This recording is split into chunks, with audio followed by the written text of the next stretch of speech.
ನಮಸ್ಕಾರ ಸ್ನೇಹಿತರೆ, ಎಲ್ಲರಿಗೂ ಆಸಕ್ತಿ ಅಕಾಡೆಮಿಗೆ ಸ್ವಾಗತ. ಇವತ್ತು ನಾವು SBI ಪ್ಲಾಟಿನಮ್ ಜೂಬ್ಲಿ ಆಶಾ ಸ್ಕಾಲರ್ಶಿಪ್ 2025 ಬಗ್ಗೆ ಡಿಸ್ಕಷನ್ ಮಾಡೋಣ. ಅಂದರೆ ಯಾವ ಥರ ಅಪ್ಲೈ ಮಾಡೋದು, ಹಾಗೆ ಏನು ಎಲಿಜಿಬಿಲಿಟಿ ಇದೆ ಮತ್ತು ಎಷ್ಟು ಸ್ಕಾಲರ್ಶಿಪ್ ಬರುತ್ತೆ, ಮತ್ತು ಯಾವ್ಯಾವ ಕೋರ್ಸಿನ ಸ್ಟೂಡೆಂಟ್ಸ್ಗಳು ಇದಕ್ಕೆ ಅಪ್ಲೈ ಮಾಡೋದು ಅನ್ನೋದನ್ನು ಡೀಟೇಲಾಗಿ ನೋಡೋಣ. ಅದಕ್ಕೆ ಮುಂಚೆ ನನ್ನ ಚಾನಲ್ಗೆ ನೀವು ಹೊಸಬರಾಗಿದೆ, ದಯವಿಟ್ಟು ನನ್ನ ಚಾನಲನ್ನು ಸಬ್ಸ್ಕ್ರೈಬ್ ಮಾಡ್ಕೊಳ್ಳಿ, ಹಾಗೆ ಈ ವಿಡಿಯೋನ ಲೈಕ್ ಮಾಡಿ. ನಿಮಗೂ ಸ್ಟಿಲ್ ಏನಾದರೂ ಡೌಟ್ಸ್ ಇದ್ದರೆ ದಯವಿಟ್ಟು ಕಾಮೆಂಟ್ ಬಾಕ್ಸಲ್ಲಿ ಕಾಮೆಂಟ್ ಮಾಡಿ, ನಾನು ನಿಮಗೆ ಎಕ್ಸ್ಪ್ಲೈನ್ ಮಾಡ್ತೀನಿ. ಈ ಸ್ಕಾಲರ್ಶಿಪ್ ಬಗ್ಗೆ ಡಿಸ್ಕಷನ್ ಮಾಡೋದಾದರೆ, ಇದು SBI ಪ್ಲಾಟಿನಮ್ ಜೂಬ್ಲಿ ಆಶಾ ಸ್ಕಾಲರ್ಶಿಪ್ ಆಗಿರುತ್ತೆ. ಇಲ್ಲಿ ಕ್ಲಾಸ್ 9ಇಂದ ಪೋಸ್ಟ್ ಗ್ರಾಜ್ಯುಯೇಷನ್ವರೆಗೂ ಎಲ್ಲ ಸ್ಟೂಡೆಂಟ್ಸು ಸಹ ಅಪ್ಲೈ ಮಾಡ್ಬೋದು. ಮತ್ತು ಸ್ಕಾಲರ್ಶಿಪ್ ನೋಡೋದಾದರೆ ನಿಮಗೆ ಇಲ್ಲಿ 20 ಲ್ಯಾಕ್ಸ್ವರೆಗೂ ಇರುತ್ತೆ, ಅಪ್ ಟು 20 ಲ್ಯಾಕ್ಸ್ ಅಂತ ಇದೆ. ಬಟ್ ಇಲ್ಲಿ ಡಿಫ್ರೆಂಟ್ ಲೇಯರ್ಸ್ ಬರುತ್ತೆ. ನಿಮಗಿಲ್ಲಿ ಎಷ್ಟಿರುತ್ತೆ ಸ್ಕಾಲರ್ಶಿಪ್ಪು ಮತ್ತು ಎಲಿಜಿಬಿಲಿಟಿ ಏನು ಅನ್ನೋದ್ರ ಬಗ್ಗೆ ಡೀಟೇಲಾಗಿ ಡಿಸ್ಕಷನ್ ಮಾಡೋಣ. ಫಸ್ಟ್ ನೀವಿಲ್ಲಿ SBI ಪ್ಲಾಟಿನಮ್ ಜೂಬ್ಲಿ ಆಶಾ ಸ್ಕಾಲರ್ಶಿಪ್ 2025 ಅಪ್ಲೈ ಆನ್ಲೈನ್ ಅಂತ ಕ್ಲಿಕ್ ಮಾಡಿದ್ರೆ ನಿಮ್ಗೆ ಈ ಥರ ಕಾಣಿಸುತ್ತೆ. ಇದರಲ್ಲಿ ನೀವು ಎರಡಿದೆ, ಫಸ್ಟ್ ಒನ್ ಇದೆ ಅಥವಾ ಸೆಕೆಂಡ್ ಒನ್, ಎರಡರಲ್ಲಿ ಬಡಿ ಫಾರ್ ಸ್ಟಡಿ ಅಂತ ಇದೆಯಲ್ವಾ, ಅದ್ರ ಮೇಲೆ ಯಾರು ಕ್ಲಿಕ್ ಮಾಡಿ, ಅಥವಾ SBI ಆಶಾ ಸ್ಕಾಲರ್ಶಿಪ್ 2025 ಅದು ಫಸ್ಟ್ ಇದೆಯಲ್ವಾ, ಆ ಲಿಂಕ್ ಮೇಲೆ ಯಾರು ಕ್ಲಿಕ್ ಮಾಡಿ.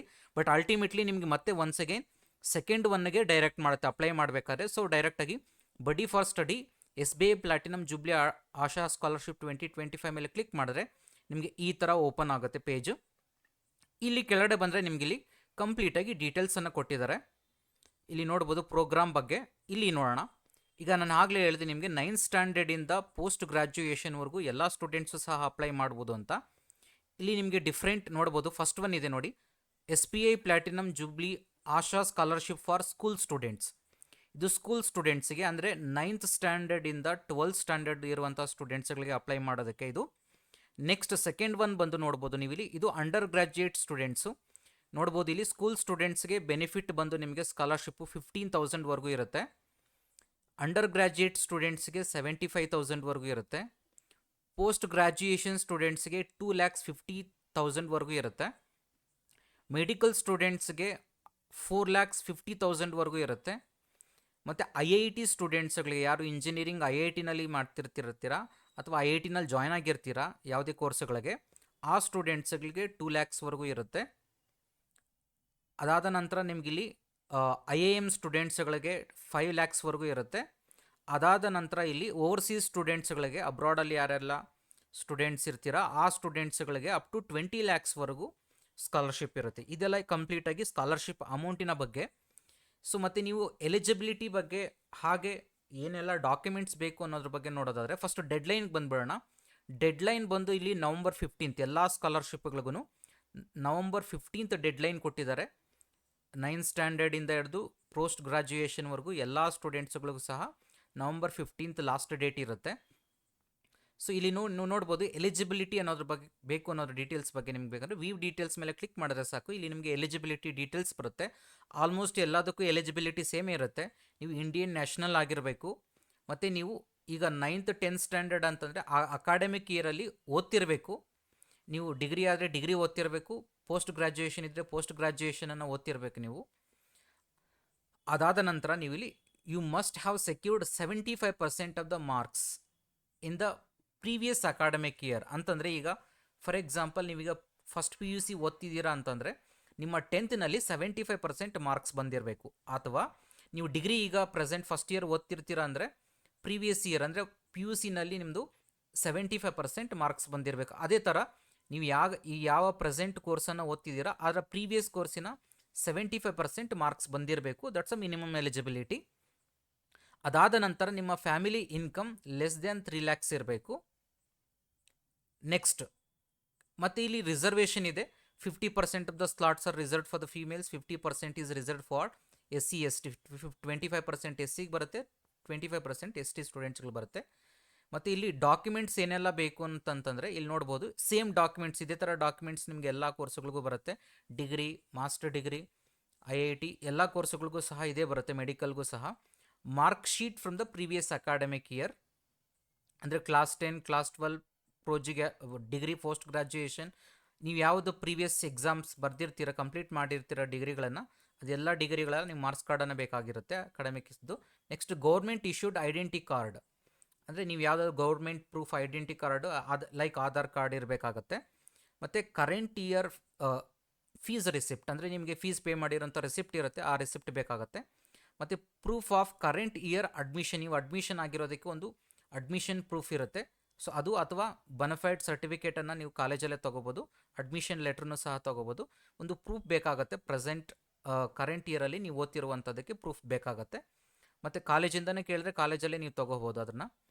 ನೆಕ್ಸ್ಟ್ ಅದ್ರ ಜೊತೆಗೆ ನೀವು ಇನ್ಸ್ಟಿಟ್ಯೂಷನ್ ಐ ಡಿ ಕಾರ್ಡನ್ನು ಸಹ ಯೂಸ್ ಮಾಡ್ಕೋಬೋದು ಪ್ರೂಫ್ ಆಫ್ ಕರೆಂಟ್ ಇಯರ್ ಅಡ್ಮಿಷನ್ಗೆ. ನೆಕ್ಸ್ಟ್ ಅದಾದಮೇಲೆ ಬ್ಯಾಂಕ್ ಅಕೌಂಟ್ ಡೀಟೇಲ್ಸ್, ನಿಮ್ಮದು ಅಥವಾ ನಿಮ್ಮ ಪೇರೆಂಟ್ಸ್ದು ಬ್ಯಾಂಕ್ ಅಕೌಂಟ್ ಡೀಟೇಲ್ಸನ್ನು ಇರಬೇಕಾಗತ್ತೆ. ನೆಕ್ಸ್ಟ್ ಅದಾದಮೇಲೆ ಇನ್ಕಮ್ ಪ್ರೂಫ್, ಅಂದರೆ ನಿಮ್ಮದು family annual income less than 3 lakhs ಇರಬೇಕು ಅಂತ ಹೇಳಿದ್ರೆ ಅದಕ್ಕೆ ನಿಮಗೆ ಇನ್ಕಮ್ ಸರ್ಟಿಫಿಕೇಟ್ ಇರಬೇಕಾಗಿರುತ್ತೆ. ಅದಾದ ನಂತರ ಒಂದು ಫೋಟೋಗ್ರಾಫ್, ನಿಮ್ಮದು ಫೋಟೋ ಒಂದು ಬೇಕಾಗುತ್ತೆ, ಮತ್ತು cost and income caste certificate. Okay, so ಇವೆಲ್ಲ ಡಾಕ್ಯುಮೆಂಟ್ಸನ್ನು ರೆಡಿ ಮಾಡಿಕೊಂಡು ಆಮೇಲೆ ನೀವು ಅಪ್ಲೈ ಮಾಡಬೇಕಾಗತ್ತೆ. ಯಾವ ಥರ ಅಪ್ಲೈ ಮಾಡೋದು ಅಂತಂದರೆ ಇಲ್ಲಿ ಕೆಳಗಡೆ ನೋಡ್ಬೋದು, ನೀವು ಅಪ್ಲೈ ಬಟನ್ ಇದೆ, ಅಲ್ಲಿ ಕ್ಲಿಕ್ ಮಾಡಿದ್ರೆ ನಿಮಗೆ ಫಸ್ಟ್ ರಿಜಿಸ್ಟ್ರೇಷನ್ ಕೇಳುತ್ತೆ. ರಿಜಿಸ್ಟ್ರೇಷನನ್ನು ಮುಗಿಸ್ಕೊಂಡು ಅದಾದ ನಂತರ ನಿಮ್ಮ ಮೇಲ್ ಐ ಡಿಗೆ ಒಂದು ಪಾಸ್ವರ್ಡ್ ಬರುತ್ತೆ, ಪಾಸ್ವರ್ಡ್ ಕ್ರಿಯೇಟ್ ಆಗುತ್ತೆ. ಅದಾದ ನಂತರ ಲಾಗಿನ್ ಆದಮೇಲೆ ನಿಮಗೆ ಇಲ್ಲಿ ನೋಡ್ಬೋದು SBI ಪ್ಲಾಟಿನಮ್ ಜೂಬ್ಲಿ ಆಶಾ ಸ್ಕಾಲರ್ಶಿಪ್ 2025-26 ಅಪ್ಲಿಕೇಶನ್ ಮೇಲೆ ಕ್ಲಿಕ್ ಮಾಡಿದ್ರೆ user I D password enter ಮಾಡಿದ್ರೆ ಅಲ್ಲಿ ಸ್ಟಾರ್ಟ್ ಅಪ್ಲಿಕೇಶನ್ ಅಂತ ಒಂದು ಬರುತ್ತೆ. ಅದ್ರ ಮೇಲೆ ಕ್ಲಿಕ್ ಮಾಡಿದ್ರೆ ಅಲ್ಲಿ ಎಲ್ಲ ಏನೇನೆಲ್ಲ ಡಾಕ್ಯುಮೆಂಟ್ಸ್ ಡೀಟೇಲ್ಸ್ ಕೇಳ್ತಾರೆ, ಡೀಟೇಲ್ಸ್ನೆಲ್ಲ ಫಿಲ್ ಮಾಡಿ, ಮತ್ತು ಏನೇನು ಡಾಕ್ಯುಮೆಂಟ್ಸ್ ರಿಲೇವೆಂಟ್ ಡಾಕ್ಯುಮೆಂಟ್ಸ್ ಅಂದರೆ ಈಗ ನಾನು ಆಲ್ರೆಡಿ ಹೇಳಿದ್ದೀನಲ್ಲ ಡಾಕ್ಯುಮೆಂಟ್ಸನ್ನು, ಆ ಎಲ್ಲ ಡಾಕ್ಯುಮೆಂಟ್ಸನ್ನು ಅಪ್ಲೋಡ್ ಮಾಡಬೇಕಾಗತ್ತೆ. ಆ ಡಾಕ್ಯುಮೆಂಟ್ಸ್ನೆಲ್ಲ ಸ್ಕ್ಯಾನ್ ಮಾಡಿ ರೆಡಿ ಮಾಡಿ ಇಟ್ಕೊಳ್ಳಿ, ಅದನ್ನು ಅಪ್ಲೋಡ್ ಮಾಡಿ.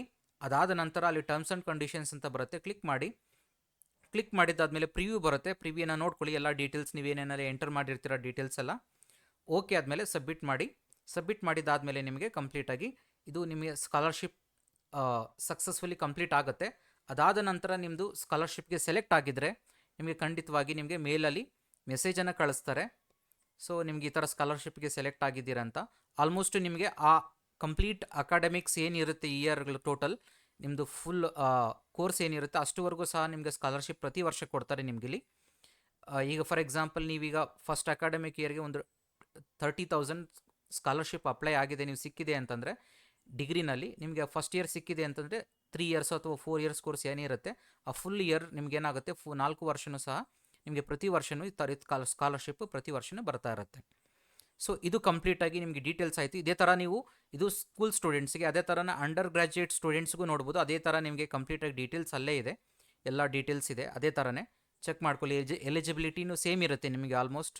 ಮತ್ತು ಇಲ್ಲಿ ಬಟ್ ಫ್ಯಾಮಿಲಿ ಇನ್ಕಮ್ ಸ್ವಲ್ಪ ಜಾಸ್ತಿ ಆಗಿದೆ ನೋಡಿ. ಸ್ಕೂಲ್ ಸ್ಟೂಡೆಂಟ್ಸ್ಗಾದರೆ ಫ್ಯಾಮಿಲಿ ಇನ್ಕಮ್ 3 lakhs ಇರಬೇಕು. ಅಂಡರ್ ಗ್ರ್ಯಾಜುಯೇಟ್ ಸ್ಟೂಡೆಂಟ್ಸ್ ಆದರೆ 6 lakhs family annual income less than 6 lakhs ಇರಬೇಕು.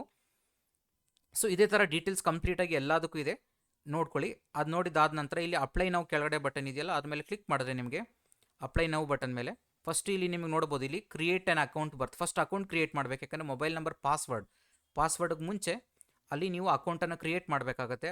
ಅಕೌಂಟನ್ನು ಕ್ರಿಯೇಟ್ ಮಾಡ್ಕೊಳ್ಳಿ. ಅದಾದ ನಂತರ ನಿಮಗೆ ಪಾಸ್ವರ್ಡ್ ಕ್ರಿಯೇಟ್ ಆಗುತ್ತೆ. ಅದಾದಮೇಲೆ ಮೊಬೈಲ್ ನಂಬರ್ ಅಥವಾ ಇಮೇಲ್ ಐ ಡಿ ಹಾಕಿ ಪಾಸ್ವರ್ಡನ್ನು ಎಂಟ್ರಿ ಮಾಡಿ ಲಾಗಿನ್ ಆಗಿ ಡೈರೆಕ್ಟಾಗಿ ಅಪ್ಲಿಕೇಶನ್ಗೆ ಹೋಗುತ್ತೆ, ಅಪ್ಲೈ ಮಾಡ್ಕೊಳ್ಳಿ. ಸೊ ಇಷ್ಟಾಯಿತು ನಮ್ಮ SBI ಸ್ಕಾಲರ್ಶಿಪ್ ಬಗ್ಗೆ. ಇದೇ ಥರದ ಇನ್ನಷ್ಟು ಸ್ಕಾಲರ್ಶಿಪ್ಗಳಿಗೆ ದಯವಿಟ್ಟು ನನ್ನ ಚಾನಲನ್ನು ಸಬ್ಸ್ಕ್ರೈಬ್ ಮಾಡಿ, ಹಾಗೆ ಈ ವಿಡಿಯೋನ ಲೈಕ್ ಮಾಡಿ, ಎಲ್ಲರಿಗೂ ಶೇರ್ ಮಾಡಿ. Thank you all.